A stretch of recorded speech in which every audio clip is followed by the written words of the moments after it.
Good morning, guys. We are back with another match reaction. Where do I start? You know what? I'm actually not going to start with the match reaction. I'm actually going to start with the fact that um, Chelsea, Chelsea done us a big favour. I mean, I was hoping for a draw, but they went and got 3 points in the 97th minute, so happy with that. Can't complain.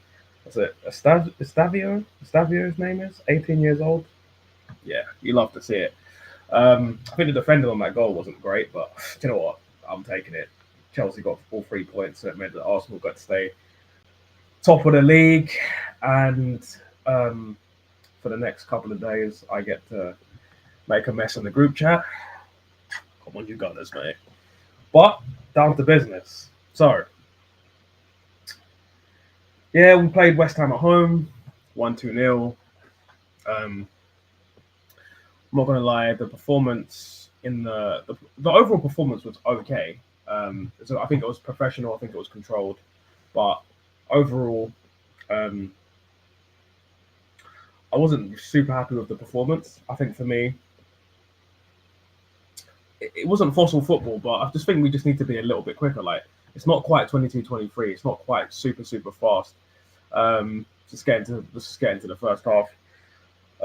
First half was good. I think Odegaard was showing the same form that he was against Olympiacos. You know, he was getting into the pockets. He was interchanging. He was all over the place. He was kind of playing that 3-10, 3-8 role. It was good to see him, and yeah, the lineup was good. And Odegaard playing together was ideal, to be honest. That's what I really wanted to see. I didn't want to see Mikel Merino. I actually didn't want to see Rice start, but Rice played in the six, and then it was like Eze and Odegaard in attacking eights, which was good. That's kind of against West Ham at home, who are going to play a low or mid block and be quite negative and have shown no ambition to really score unless they get a set piece or some lucky counter attack. I don't want to be seeing two defensive midfielders in midfield in these kind of games. I'll give Arteta credit where credit's due. He got it right that time. He's in those kind of situations. I don't even think that's being brave. I just think it makes sense. Like, there's no reason to be playing. Um, there's no reason to be playing two defensive players in midfield in these kind of home games. I think these should be 3 points. It should be, attacking players. I think we started off quite well. A couple of shots. Good, good bit of passing and that kind of stuff. But overall, I think the first half performance was okay. We didn't really do anything that was crazy. And also, as well, when I was watching the game, for the link I was using, it kept on dropping. So I think I might have missed some key stuff. But then, obviously, I think it was around the 30th minute, Odegaard goes down and gets injured. I think he clashed knees with. I can't remember what West Ham player it was. I don't know if it was it Paqueta? I can't remember. But clashes knees with somebody, comes off on the sidelines. He tries to walk it off. Eventually, can't walk it off. And then I'm thinking, okay, cool. It's not ideal that Odegaard got injured because he's actually showing form again. I want to see a like for like replacement. I want to see Wanyeri come on. He doesn't. He brings on. Pretty sure Zubimendi comes on, or was it Zubimendi? Yeah, it was Zubimendi that comes on. Actually, just check that actually because I'm pretty sure it was Zubimendi that came on for Odegaard. Let's check that quick one sec, guys. Yeah, so Zubimendi came on the 30th minute. Which, yeah, would have preferred to see Wanyeri. Think he's been a bit hard done by minutes this season and last season, but I think he's going to eventually get more. But I think Arteta needs to be a bit more brave and trust him a bit more,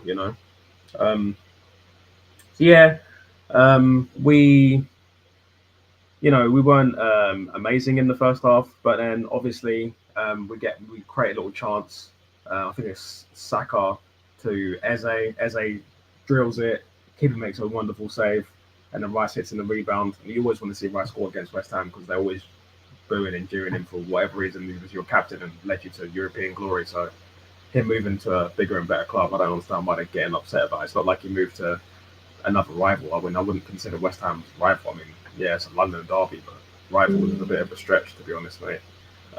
yeah, but is what it is. So we go 1-0 up after playing okay. We're on the ascendancies, and then not really much happens at half time. Going to the second half, um, I just want to say this actually. Um, our defense is unreal, man. Like I don't think at one point, I don't even think West Ham had a shot on target. I don't even think they had yeah, they had 4 shots, they had 0 on target. Like they didn't even have a shot on target. Our defense is actually just a cheat code at this point. And the worst thing is that it's going to get even better because Hincape, who I think long term will probably be the left back, and I think also if Arteta does play 5 at the back in big games, he'll play left back, and then Mosquera, Saliba, and Gabriel will probably play in the back 3 with like obviously Hincape and Timber as wing backs. Get into the second half, and yeah, same kind of thing. West Ham playing low block, kind of pinging the ball around. Nothing much is really happening. And then we make some substitutions. I think we bring on around about the 75th minute. When Yeri comes on for Trossard, which I was a bit confused about. I was hoping to actually see Martinelli come on. I was actually hoping Martinelli would start as well because I think he's been in a good vein of form. So I was hoping that Martinelli would come on for Trossard, but Ethan Nwaneri comes on in the 75th minute, and then a couple minutes later he brings on Martinelli for Eze and Mikel Merino for Declan Rice and Lewis Kelly for Calafiori. So again, right then and there, Arteta's using the substitutions. He's showing that we've got quality of depth. And in the, I believe it was maybe the 67th minute, Zubimendi plays with a wonderful ball over the top. Jurrien Timber unlocks his Messi and takes it down and spins perfectly. And then I think their defender, I can't remember what his name is. I think it was Juve. Yeah, I think it was Juve. Brings him down. We get the penalty. I thought it might have been a free kick on the edge of the box, but I think the initial contact was made on the outside the box, and then he was taken down in the box. So it ends up being a penalty. And I'm thinking, okay, Gyökeres can get a goal here because I think he needs some confidence. I think he's trying a bit too hard, and it's just not working out for him. I think he needs to just let it come, and the goals will come eventually. But Saka takes it. He was the captain. He was the skipper tonight because obviously Odegaard went off injured, so Saka was the skipper. Saka takes a beautiful penalty, launches it into the top right-hand corner. Yeah, top right-hand corner, which would be the keeper's left. Even if the keeper went the right way, no chance of saving that. World-class penalty. And yeah, it's 2-0, and at this point, it's just just pinging it about. I know that there's no West Ham have no chance to get back in the game. They didn't show any ambition. Didn't even, like I said earlier, they had 4 shots, 0 on target. So they didn't really show any ambition to win. I think. Even though the performance wasn't eye-catching or anything, I'm happy with the performance. 2-0, clean sheet, top of the league. I think are we level on points of Liverpool, or are we 1 point above? I think we're 1 point above because they didn't draw, they lost in it. So I think we are actually 1 point above now. Let's check the table. So yeah, we are 7 played, 5 wins, 1 draw, 0 losses. Sorry, 1 loss, which is again Liverpool. 11 goal difference because we don't concede that much, and we've got 16 points. So now we've got about a good run of about 5 or so very, very winnable games. I think we've got. Let me just check the next couple of fixtures quick.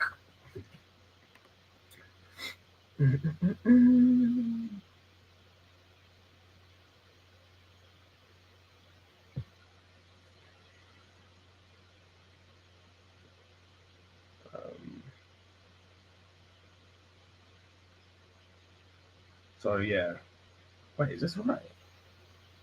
Yeah, so Premier League we've got Fulham away, which that could be a bit tricky, but hopefully our Arsenal agents, Iwobi, Leno, and the others can sort us out. Crystal Palace at home. That's usually an easy 3 points, but it could be a bit problematic with the kind of like Eze derby. It could be that usually happens now when you buy a player from a team. It's just they end up turning up to give us a bit of F spanking. And then we've got and then we've got Burnley away. That's 3 points, and then Sunderland away. That could be tricky.